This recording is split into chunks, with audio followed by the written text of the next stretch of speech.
আমার ছোট্ট বন্ধুদের জন্য আজকে নিয়ে এসেছি একেবারেই নতুন রেসিপি, যেটা আমার ছোট্ট বন্ধুরা তো দেখবেই, তার সাথে সাথে তাদের মায়েরাও দেখবে।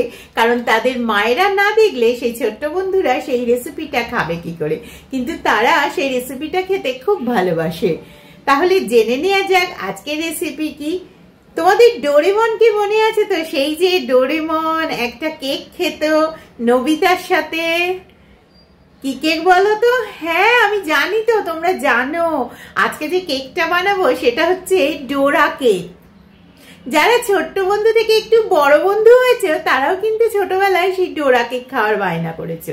অনেকে খেয়েছে, অনেকে খাওনি। কিন্তু আমার সেই ছোট বড় মেজো সব বন্ধুদের জন্য, বিশেষ করে আমার ছোট্ট ছোট্ট বন্ধুদের জন্য আজকে শুরু হলো যে ক্রিসমাস ইভে রেসিপি আসার কথা ছিল সেই রেসিপি। সেই রেসিপির ফার্স্ট এপিসোড আজকেই। আর আজকে শুরু হলো আমার ছোট্ট বন্ধুদের নিয়ে আজকের এপিসোড, যে এপিসোডে থাকছে ডোরেমনের সেই ফেভারিট ডোরা কেক। তাহলে চলো আর দেরি কেন, বানিয়ে ফেলা যাক ডোরা কেক ডোরেমনের। নমস্কার, আমি পারমিতা, আপনারা আছেন পারমিতার পাকঘরে। যারা এখন পর্যন্ত আমার চ্যানেলটিকে সাবস্ক্রাইব করেননি, প্লিজ সাবস্ক্রাইব করে নিন। আর তার সাথে সাথে বেল আইকনটা কিন্তু অবশ্যই বাজিয়ে নিন, কারণ আমি যখনই রেসিপি দেবো আপনাদের কাছে পৌঁছে যাবে আমার চ্যানেলের ইনস্ট্যান্ট নোটিফিকেশন। তাহলে আর দেরি কেন, চলো শুরু করা যাক। রেখা রেখা রেখা রেখা মতন চলে যাচ্ছে, তার মানে এটা কিন্তু এবারে এটাকে ঢাকা দিয়ে আমি আবারও কোনো শেপ দেবেন না। এই হচ্ছে সেই ডোরেমনের ডোরা কেক। আসুন দেখে নিই কিভাবে বানালাম এই ডোরেমনের ডোরা কেক।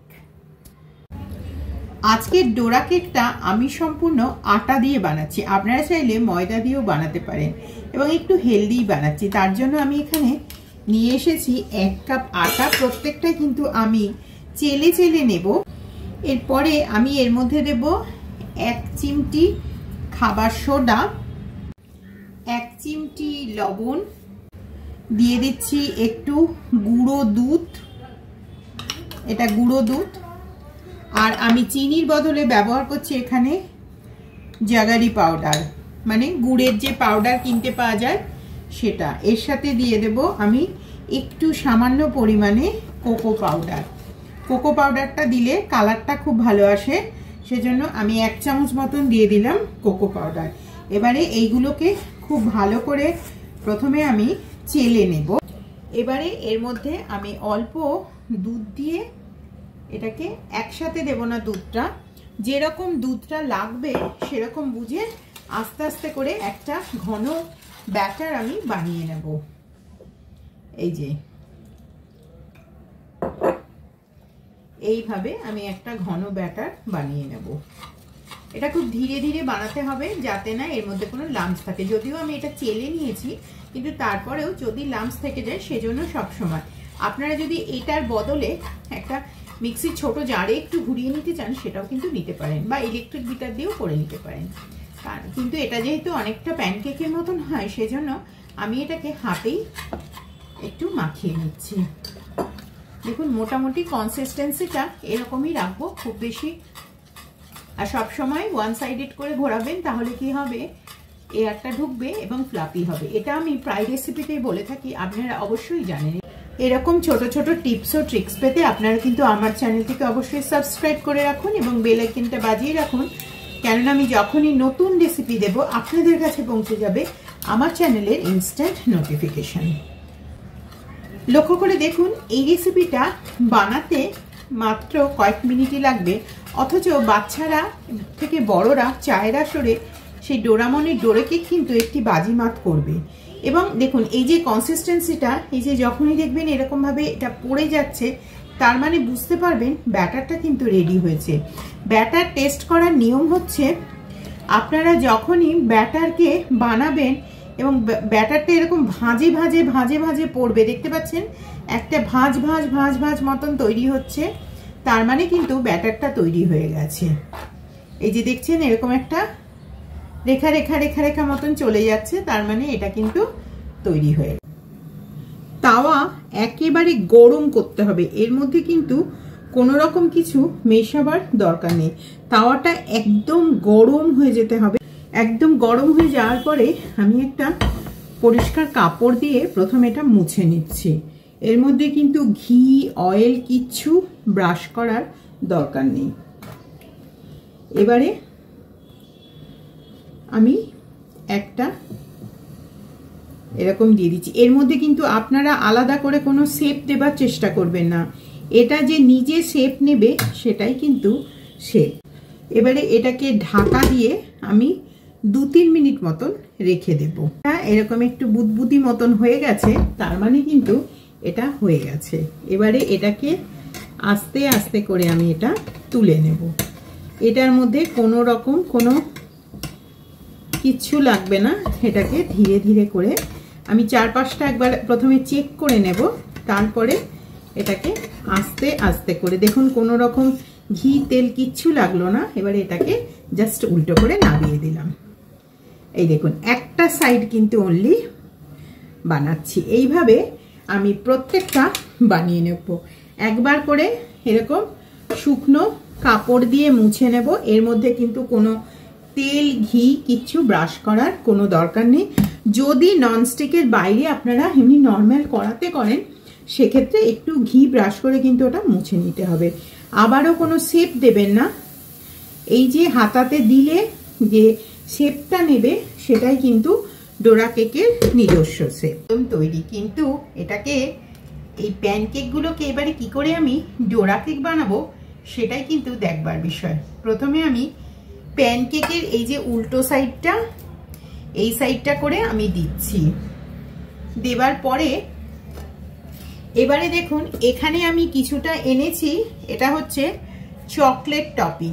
এই যে এখানে এটা রয়েছে চকলেট টপিং। এই চকলেট টপিং হচ্ছে এটা একটু নিয়েছি। আর নিয়েছি এখানে এইটা নাটেলা, যেটা আমরা ব্রেডের সাথে খেয়ে থাকি সেটা। এই দুটো দিয়েই কিন্তু আমি টপিং করব। প্যানকেকগুলোর ওপরে আমি প্রথমে চকলেট টপিংটা দিয়ে দিচ্ছি। দুটোর ওপরে দেব, আর দুটো হবে ঢাকনা। কারণ দুটোর সাথে যদি আমি 4টেতেই লাগাই টপিংটা, তাহলে কিন্তু অনেক বেশি ওটা ক্রিমি হয়ে যাবে, খেতে ভালো লাগবে না। সেজন্য দুটোতে দিচ্ছি প্রথমে এই চকলেট টপিং এবং সেটাকে স্প্রেড করে দিচ্ছি।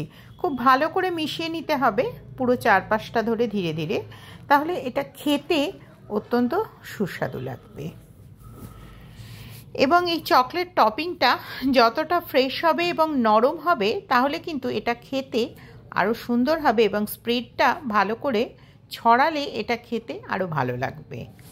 আর যারা প্রপার ক্রিসমাস একদম ইভটা সেলিব্রেট করবেন, তারা কিন্তু তাদের ইভ পার্টিতে এটা কিন্তু মাস্ট রাখবেন। তাহলে কিন্তু এটা শুধু বাচ্চারা নয়, আপনাদেরও খুবই ভালো লাগবে খেতে।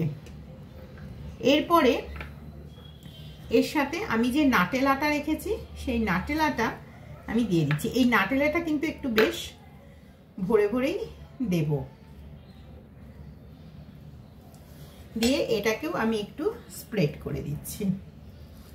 এই হচ্ছে ডোরেমনের ডোরা কেক। ডোরেমন তো খুবই ছোট, তার সাথে আবার নোবিতা সে আরো ছোট।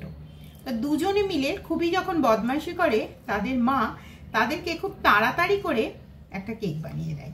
সেটাই ডোরেমন খেয়ে বলেছিল, এ তো আমার ডোরা কেক। সেই ডোরা কেকই এখন তৈরি হচ্ছে। তাহলে আমার ছোট্ট বন্ধুরা শুনছো তো, তোমরা যেটা রোজ দেখো ডোরেমন প্রায় টিভি খুলে বায়না টায়না করে, সেই ডোরেমন যে রোজ কেকটা খেয়ে নেয়, সেই কেকটা এবার থেকে তোমরাও বাড়িতে কিন্তু খেতে পারবে।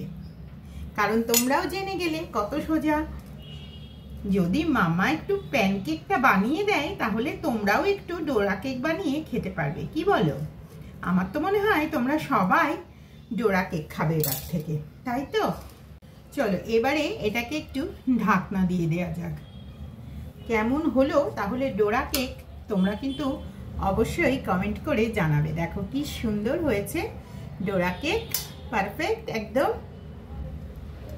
এটাও ঢাকা একদম তৈরি হয়ে গেল সুন্দর ডোরেমনের কেক।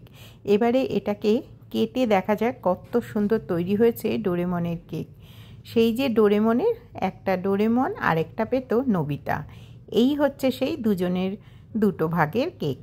দেখো পারফেক্ট তৈরি হয়ে গেল ডোরা কেক।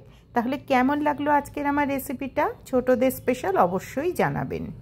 তাহলে কেমন লাগলো আজকে আমার রেসিপি অবশ্যই আপনারা কমেন্ট করে জানাবেন। আগামীতে আমি আবার ফিরবো আপনাদের কাছে নতুন একটি রেসিপির সাথে।